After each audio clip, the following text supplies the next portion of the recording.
मैं हूँ मानव, welcome two movie शूवी। एक एंथोलॉजी की आज बात करेंगे जो कि अमेजॉन प्राइम वीडियो के ऊपर रिलीज हुई है। इसका नाम है अनपॉज्ड नया सफ़र। अनपॉज्ड पहले सीजन 1 भी आ चुका है, ये सीजन 2 है।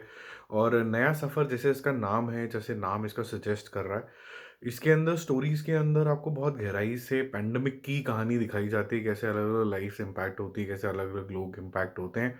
बट फिर भी एक अगर मुझे इसके बारे में ये बोलना हो ना कि सारी स्टोरीज एक दूसरे से कैसे कनेक्ट होती होगी, पांच स्टोरीज हैं।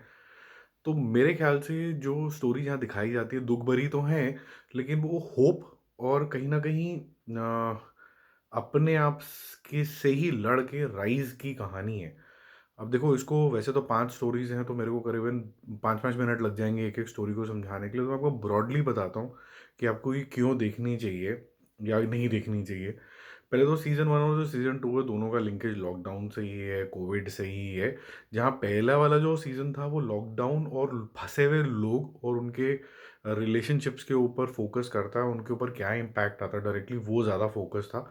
सीज़न 2 के अंदर दे गो बियॉन्ड लॉकडाउन, और जो कोविड का इम्पैक्ट हुआ है लोगों के जीवन के अंदर, वो ज़्यादा दिखाया गया। हुई सीज़न 1 में तो ये दिखाया कि चाहे अमीर हो चाहे गरीब हो, लॉकडाउन की वजह से क्या असर हुए। अब लॉकडाउन के अलावा जब बीमारी से क्या-क्या असर हुए और उस बीमारी के बाद लोग किस मनोदशा से गुज़रे, वो जो डीपर सेटबैक्स होते हैं लाइफ़ के अंदर, व्हिच मेक्स अस थिंक कि हमें लाइफ़ को और रिलेशनशिप्स को और ह्यूमैनिटी को ज़्यादा मेरे ख्याल से महत्व देना चाहिए, वो सब आपको यहाँ पर देखने को मिलेगा। तो 5 स्टोरी हैं इसके अंदर, मोटा-मोटा द कपल आती है पहले, जो नुपुर अस्थाना ने डायरेक्ट करी है। तो इसके अंदर एक इस तरीके का कपल है जो कि बड़ा मॉडर्न तरीके का कपल है, थोड़ा अर्बन कपल है, वो घर में फँस जाता है बेचारा। उनके रिलेशनशिप कैसे टॉस पे चले जाते हैं जब और कैसे इनइक्वालिटी ऑफ सोसाइटी पता चलती है, मेन और वुमेन के बीच में डिफरेंस जब उनके जो रिलेशन है वर्क की वजह से बिल्कुल चैलेंज हो जाता है, बेचारे घर में फंस गए हैं, वो वर्क फ्रॉम होम कर रहे हैं। तो वो क्या अपने रिलेशन को नया डायमेंशन दे पाते हैं कि नहीं दे पाते हैं, ये आप देखते हैं कोविड टाइम्स के अंदर। आई एम श्योर काफ़ी लोगों ने ये एक्सपीरियंस भी किया होगा। फिर एक और नेक्स्ट आता है वॉर रूम, जो कि अयप्पा केएम ने किया है।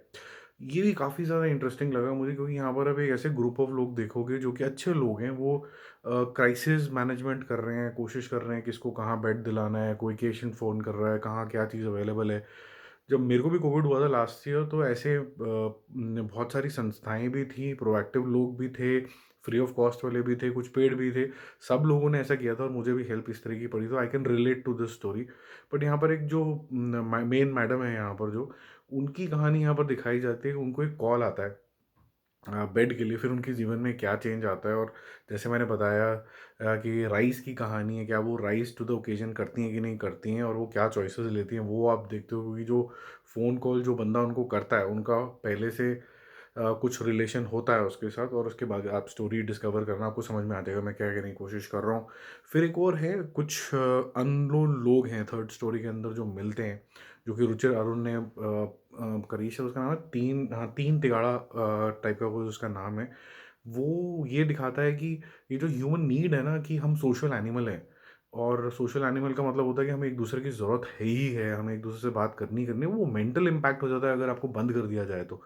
तो आप बात नहीं कर रहे हैं, आप बिल्कुल ही गुमनामियों में हैं, तो उस टाइम पे आप एक दूसरे के साथ चिढ़ते भी हैं, आपकी फ्रस्ट्रेशंस भी होती हैं, लेकिन फिर राइज़ यहाँ पर भी है, वो राइज़ आप यहाँ फिगर आउट करते हो। फिर उसके बाद थोड़ी लाइट हार्टेड सी अचानक से आ जाती है, इतना हेवी के बाद गोंद के लड्डू, ये भी मुझे काफ़ी स्वीट सी लगी, बहुत सिंपल इसका एग्जीक्यूशन है, बट काफ़ी इम्पैक्टफुल है जो शिखा मकान ने डायरेक्ट किया है। इसके अंदर कैसे जो ओल्डर लोग हैं वो डिजिटाइजेशन की तरफ, ऑनलाइन की तरफ कदम उठाते हैं, और उन क्या उनकी फर्स्ट फीलिंग होती है, और क्या उनका प्यार होता है इसके अंदर, और क्या वो पहली बार जब इतने टाइम बाद कभी उन्होंने डिजिटल कुछ किया नहीं और पहली बार डिजिटल कर रहे हैं। जैसे फॉर एग्जांपल यहाँ पर एक लड्डू की डिलीवरी को लेके पूरी स्टोरी कुक करी गई है, वो काफ़ी इंटरेस्टिंग है।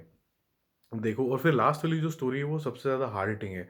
तो मैं आइडियली चाहता था कि ये वाली स्टोरी इतनी एंड में ना आए, क्योंकि ये थोड़ी सबसे ज़्यादा हार्ड हिटिंग है, क्योंकि ये आपको लेके चली जाती है क्रिमेशन ग्राउंड के अंदर, जहाँ पर वैकुंठ इसका नाम होता है, और नागराजन ने इसको नागराज ने एक्चुअली इनको डायरेक्ट किया और उसी ने एक्टिंग भी करी है, मेन लीड उसका वही है। अब वो वहीं पर ही रहता है अपने बच्चे के साथ और उसके लिए हर रोज़ के हिसाब से बहुत सारी लाशें देखना बिज़नेस एज़ यूजुअल हो जाता है, क्योंकि इतने लोग आते हैं जहाँ पर ऐसे कह सकते हैं कि जो रिश्तेदार हैं वो भी मतलब आग देते टाइम वो मरे हुए इंसान के पास नहीं जा पा रहे, बट इसके लिए तो बिजनेस एज यूजुअल है। तो इसकी मनोदशा उस टाइम पे क्या चल रही है, ये क्या करता है, how is it business as usual for him and what is that he learns out of it, ये कहानी आपको यहाँ पर देखने को मिलेगी। अच्छी कहानी है, रिलेटेबल कहानी है, कुछ शायद आप ना भी रिलेट करो क्योंकि डिपेंड करता है कि आप किस strata of the society society से आते हो। कुछ कुछ आप शायद ना रिलेट करो, बट ब्रॉडली आप ये समझ पाओगे कि अगर उस तबके का भी इंसान है तो उसके ऊपर इस कोविड का ये इम्पैक्ट आया होगा। क्योंकि लास्ट वाली जो स्टोरी है उसमें मैं इसलिए रिलेट कर पाया क्योंकि एक ओमनी वैन होती है ना, जो मारुति ओमनी वैन, वो चलाने वाले भैया हैं मेरे घर के आसपास ही हैं। वो काफ़ी ज़्यादा डेड बॉडीज़ लेके गए जब रिलेटिव्स ने भी मना कर दिया क्रिमेशन ग्राउंड में फॉर लास्ट राइट्स, जब ये कोविड का डेल्टा वेव आया लास्ट ईयर। और वो कैसे बिल्कुल ही नम सा हो गया उसके बाद, क्योंकि इतनी dead bodies on a daily basis was horrible for him also. तो ये सब है, मतलब रियल है, थोड़ी सी हैवी है। आप ये देख लेना कि अगर आपको वीकेंड के ऊपर थोड़ा सा लाइट कंटेंट देखना है तो फिर मत देखो ये। और अगर आपको लगता है कि नहीं लाइट कंटेंट नहीं, मुझे जेन्युइन कंटेंट रिलेटेबल कंटेंट देखना है तो फिर देख लेना यार। मतलब फिर आप देख सकते हो, पांचों स्टोरीज अच्छी हैं। अगर आप कहोगे तो मैं अलग से इसका explained video for each of these stories बता दूंगा, पर मुझे नहीं लगता मुझे इस वाले स्पेसिफिकली एंथोलॉजी का कोई एक्सप्लेन्ड वीडियो बनाने की ज़रूरत है, क्योंकि बहुत ही स्ट्रेट फॉरवर्ड है। अगर आपके अंदर कुछ भी ह्यूमैनिटी है, अगर आपके अंदर कुछ भी सच्चे मन से भावना है, तो आप इमीडिएटली इन कैरेक्टर के साथ रिलेट कर लोगे, उनकी चॉइसेस से रिलेट कर लोगे। तो इसको एक्सप्लेन करने का मुझे नहीं लगता कि कोई खास ज़रूरत है। जब आप देखोगे बहुत स्ट्रेट फॉरवर्ड है। यूजुअली एंथोलॉजी थोड़ी सी डार्क होती हैं, एक्स्ट्रा ही कुछ डार्क होती हैं, बहुत सारी लेयर्स होती हैं, ऑकवर्ड तरीके से ख़त्म हो जाती हैं, तो आपको एक्सप्लेनेशन चाहिए होती है। तो और मैंने हमेशा जब भी एंथोलॉजी का रिव्यू करा है, मैं हर एक स्टोरी का अलग अलग रिव्यू आपके साथ शेयर करता हूँ। मेरी प्लेलिस्ट भी है मेरे चैनल के ऊपर, आप देख लेना अलग अलग एंथोलॉजी की। बट इसके लिए मुझे ऐसा लगता है कि आपको ज़रूरत नहीं पड़ेगी, क्योंकि काफ़ी straightforward easy to understand इन्होंने बनाई है।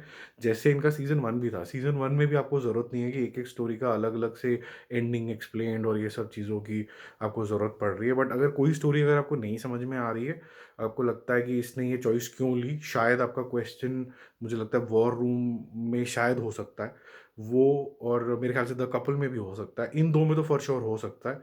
अगर कोई क्वेश्चन है तो मेरे को बता देना कमेंट बॉक्स में, मैं रिप्लाई करने की कोशिश करूँगा। नहीं तो इंस्टाग्राम में मेरा आईडी है मूवी शूवी, वहाँ पर भी मैं आपको अपडेट कर दूंगा जब अगर आप मुझे मैसेज करते हो। तो मेरा मूवी शूवी स्कोर इसके लिए रहेगा A. It is these are all good stories, just heavy on the head वैसे। तो मिलते हैं एक और रिव्यू, एक और अपडेट के साथ। Don't forget to subscribe the channel. Bye bye.